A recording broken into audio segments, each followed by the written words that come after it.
On the line before the last, on page Memdal, she explains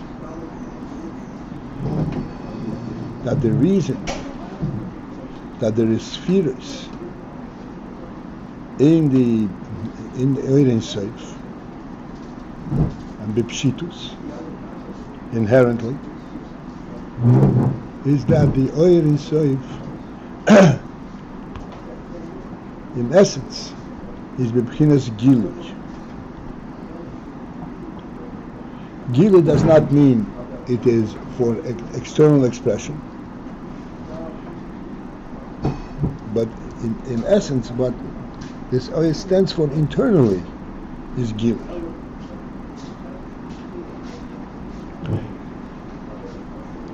And gilui automatically, gilui carries in it spheros.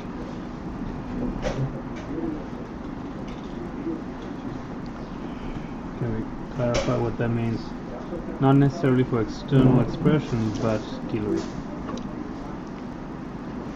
Like we said yesterday, knowing oneself is also gilui.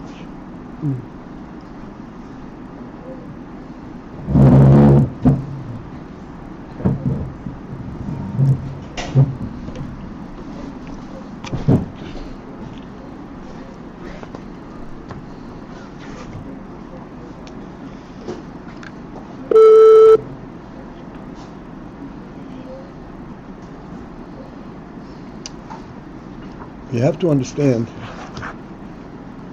an important principle that we're talking about, nefesh and oyer and gilui in that context.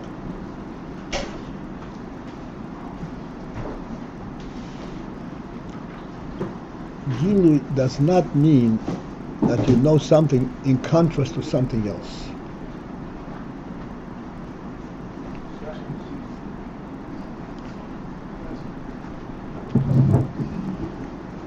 We know that there is chokhmah and there is bina. Bina has, in its process of knowing, is yes in contrast to various things that it identifies. Chokhmah is also gilui, it's also awareness. Chokhmah does not know things by contrast.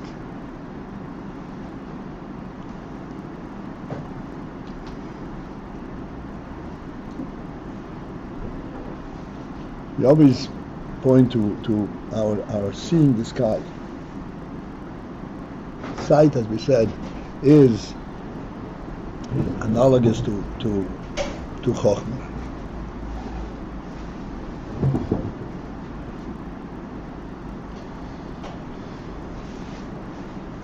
When we see an object, we say, okay, I know what I'm seeing.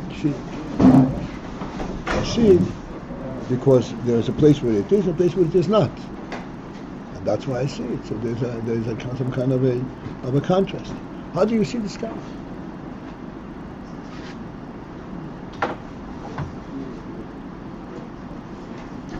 One smooth reality. Entire identical presentation, color, and influence. How do you see it? This should mean that you see things because of their inherent truth. Like the Rambam says, there's a truth. There's a truth to being. There's a godly truth in existence. This is where Chokhmah comes from. This is what Chokhmah is about. It says in Tanya, in Hagor,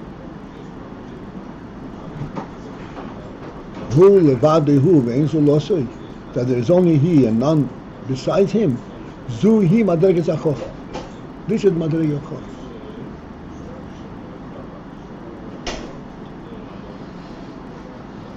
In Chokhmah, we are capable of knowing, of seeing, of recognizing and relating to this absolute truth,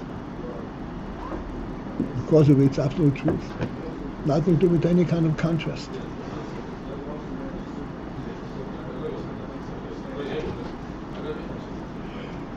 And what does it mean we know it if there's no contrast? Define the word knowing.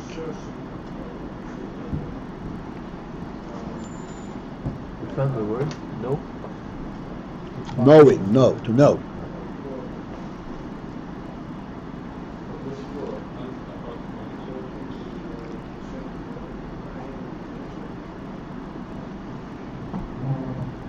This is why we say that Chokhmah is synonymous to Bitul. Bitul.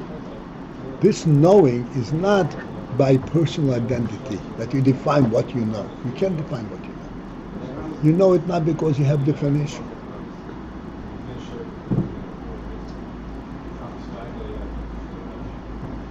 but because you're accepting the truth as it is. This is the knowledge. And this is where the difference, like we said yesterday, Brim Shebayabashu, Brim Shebayam. Brim Shebayam, so to speak, also know the same thing, but they don't know how to go through the process of accepting it. Brim Shebayabashu have the element of accepting it. This is their chokhmah.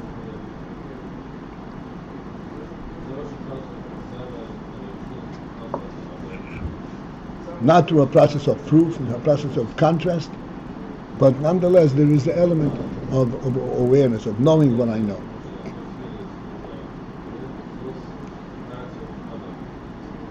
This is the gilui, and if it is gilui, then behecha sheyeh sphirot. If it's gilui, it is imperative that be sphirot, because inherent in gilui is the whole process that brings gilui about.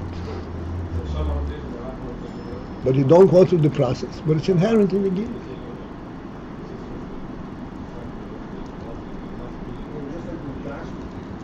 If I may, I want to point something out.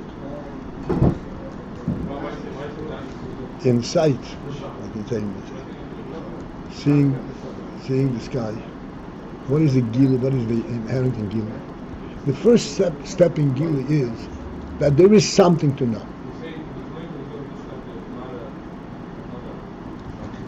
At that point, this something does not know. It doesn't define itself at all. What is it?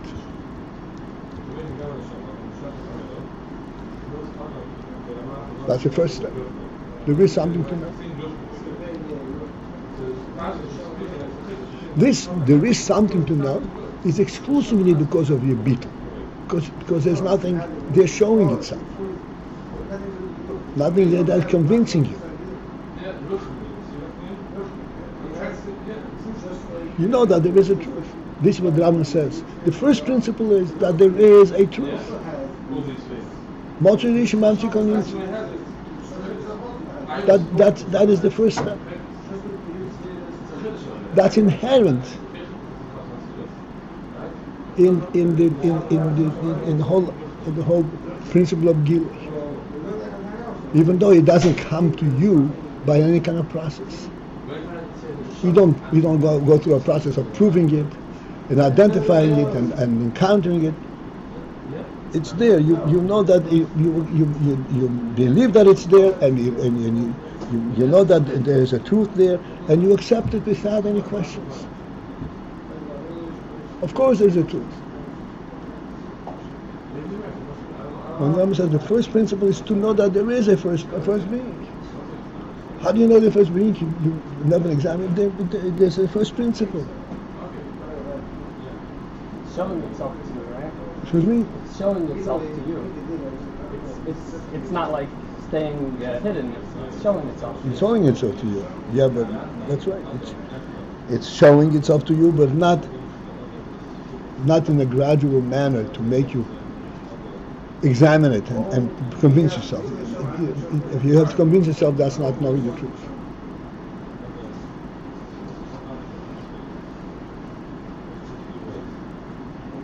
And knowing the truth, you don't need to convince yourself. You simply need to accept it.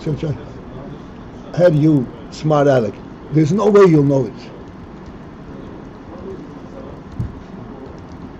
And that is the truth. There's no way for you to understand. There's no way to anybody to grasp in his mind what the sky is. I'm giving a very simple example.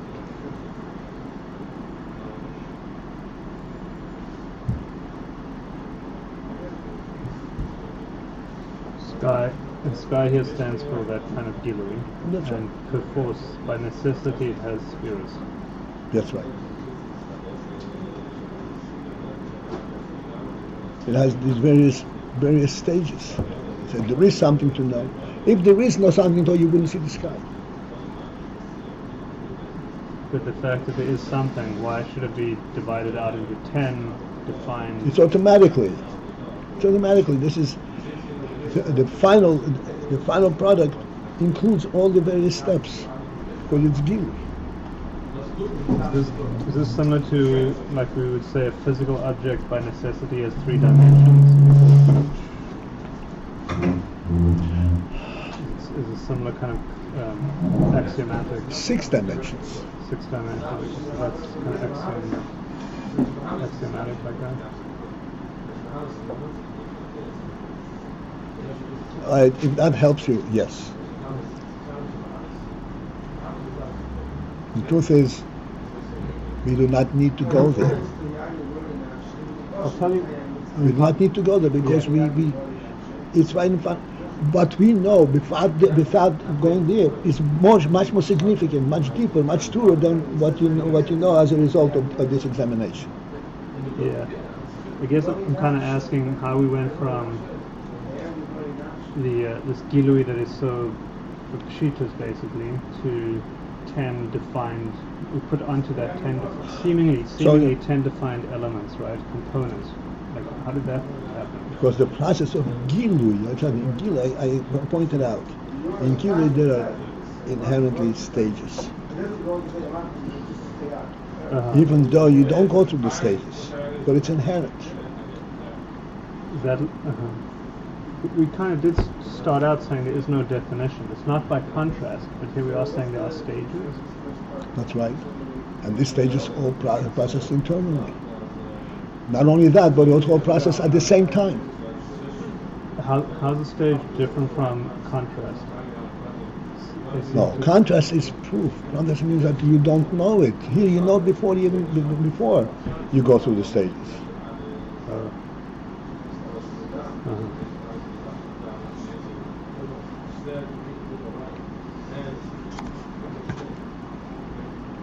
Yes, sir. A few minutes ago you said with chokhmah comes the word to know. Sorry? With chokhmah comes the word to know. And now we say amikis motsu, motse rishon, there's a first being, there's a truth. And right after that you said it's a truth we cannot know. So I want to know, that first you say to know and then you say we cannot know. So there's a contradiction there. There's not a contradiction. I want you to answer the question to yourself. No, I found the answer. Huh? I found the answer. What's the answer? I know that I don't know. Okay. But do I know it or I don't know it? Do I know something that I don't know or there is nothing to know? no, of course there's nothing. What? Of course there's something to know. Okay, so I know it. But I cannot identify it beyond the truth that is of its presence.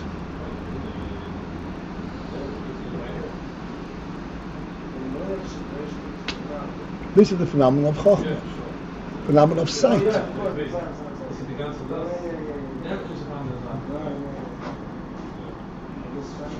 This is why sight is of such great significance, such profound conviction, because you know it not by personal experience, no, because of its own truth.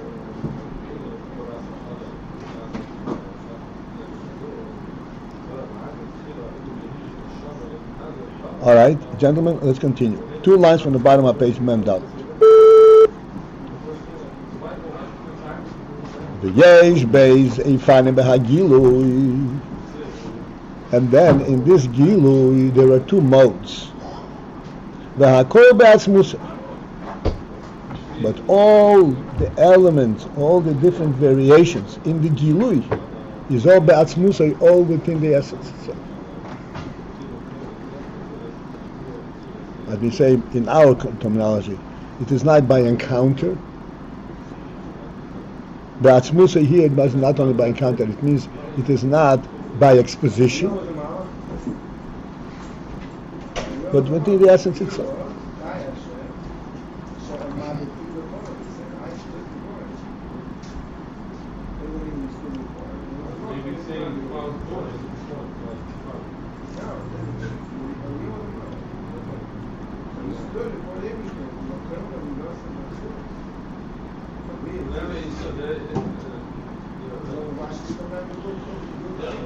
What is the difference between the 2 Eifanim? Yim shehagil or yehu b'bchinas b'li gvul. Whether that's one Eifan, man and a gil. Shehagil or yehu b'bchinas b'li gvul. It is b'bchinas.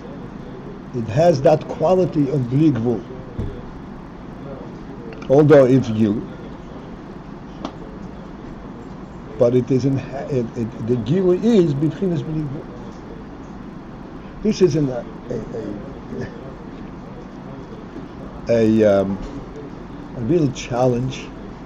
But again, we have to remember that we have koichos that are God-given koichos. They're not koichos that we develop by experimentation, by our own experience. There's neshama koichos.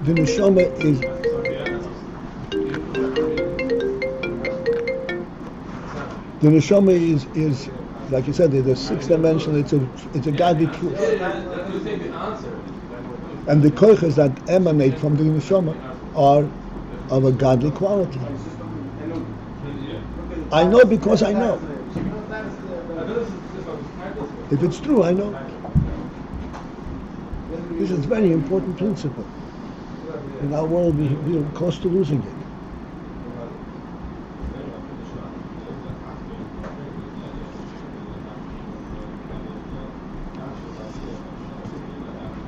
Very, very common question. Prove it. How do you know? And I said, if you ask the question, how do you know, you must be blind.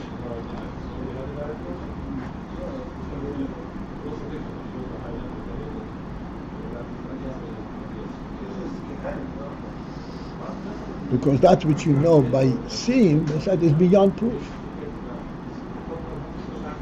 You know it not because it has proven itself to you. You know it because it has proven itself to itself.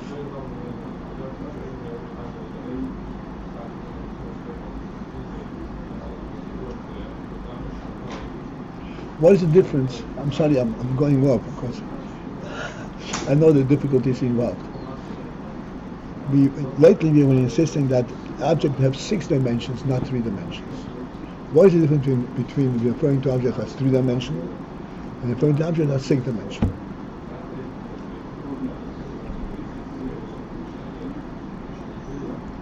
I'm soliciting answers. You have to have the other on the other side. What? You have to have the other side. So what's the difference? So 3, if you have. What's the difference side. in terms of your awareness of it? Come on, you don't answer my question.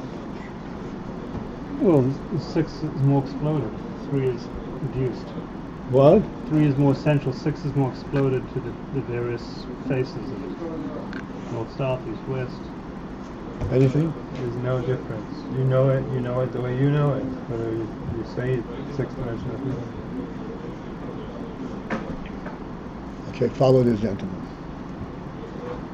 3 is how you know it. 6 is how the thing is. Nothing exists in 3-dimensional. Nothing exists in 3 dimensions is just your means of referring to it. Oh, like 6 is what its true presence is.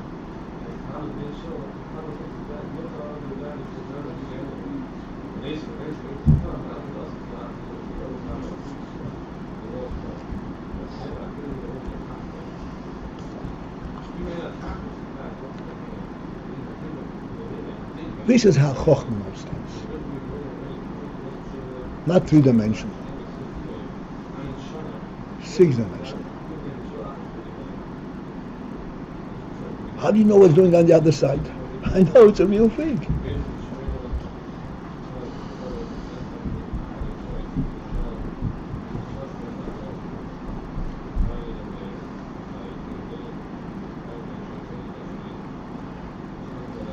What happens when we see the 6 dimensions in a 3-dimensional way, though? What if it makes so much sense? Then you're limiting your sight to, as I said the other day, somebody said to me, prove it. If you need to prove, I said, if you need to prove, then you're blind. Then you're blind.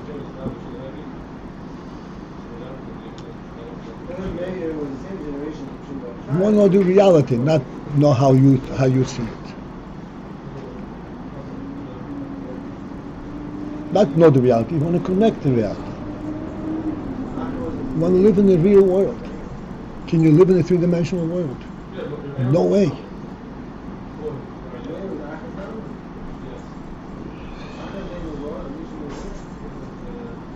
This is what we say all the time. When you observe from outside, inside, you see everything. When you go inside, you're 6-dimensionally involved. You're there.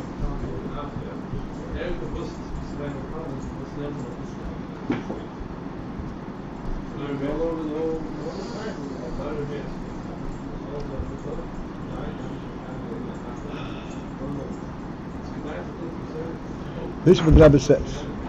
The two way finding in gilui is, gilui is b'bchinas b'li gvul. The gilui is b'bchinas b'li gvul. B'bchinas b'li gvul means it's merely stating that there is a reality there. Doesn't give you any dimensions.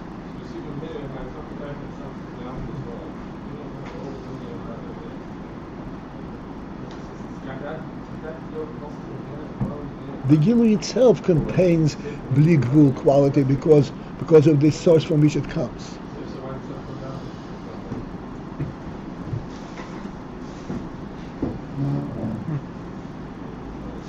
That's what the gilui are. This is the real Chochmah. That's why Chochmah is beetle, because there's no way to grasp that. That's when all the spheres are at once. That's right. That will come back. So either the gilui is b'chinas b'gvul, which means that's what Shagam begilui zeh yesh sphirot. Where in this gilui too there are sphirot.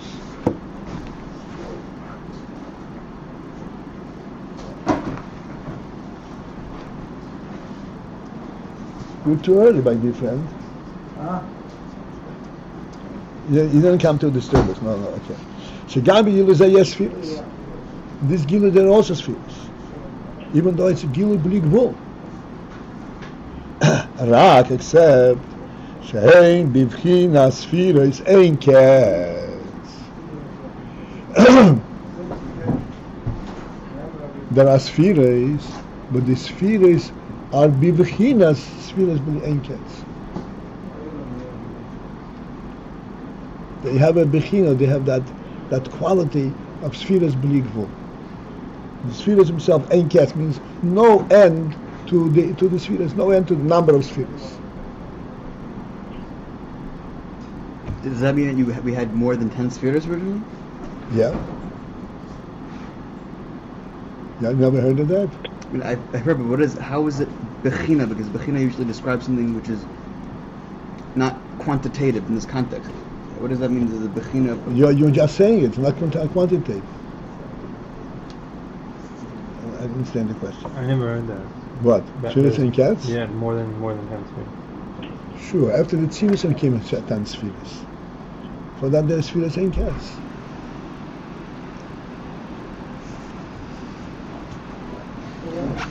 lot.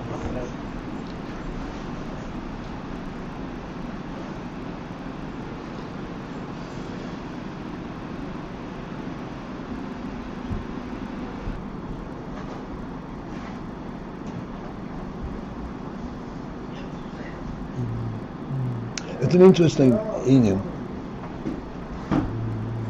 This is not it, but it exposes the idea.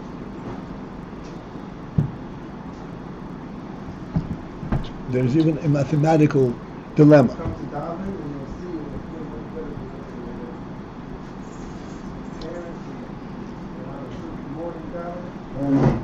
Any distance can be divided in half. If you divide a distance in half, that half can further be divided in half. That distance, the result can further be divided in half. Is there a limit, an end to that halving? There isn't. Right? Which means that technically, from that perspective, you have an infinite number of units from here to here. How do you then transfer it from here to here? If it's infinite, how did you ever get from here to here?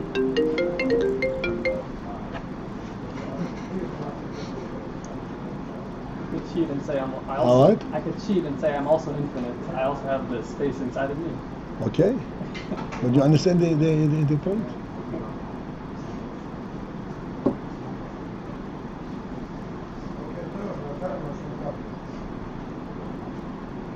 It means that when you make a step, you're actually covering an infinite distance. Which is true.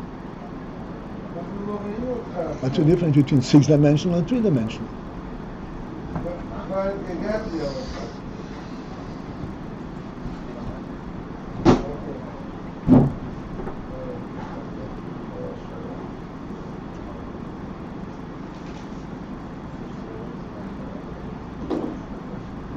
So this is one mode of gilui. Gilui b'bchina sphirot ein ketz. And the gilui is b'li gvul. When you talk about the Esher Sphirot HaKanizos, that's after the Tzimtzum? Yes. We'll come back to that. Okay, so in B'atzmusay there is gilui. And the gilui could be in one mode is gilui b'bchinas b'li gvul, b'chinas sphirot ein ketz. Okay. Can you switch with the end today? I can't. That's Okay. a little bit of a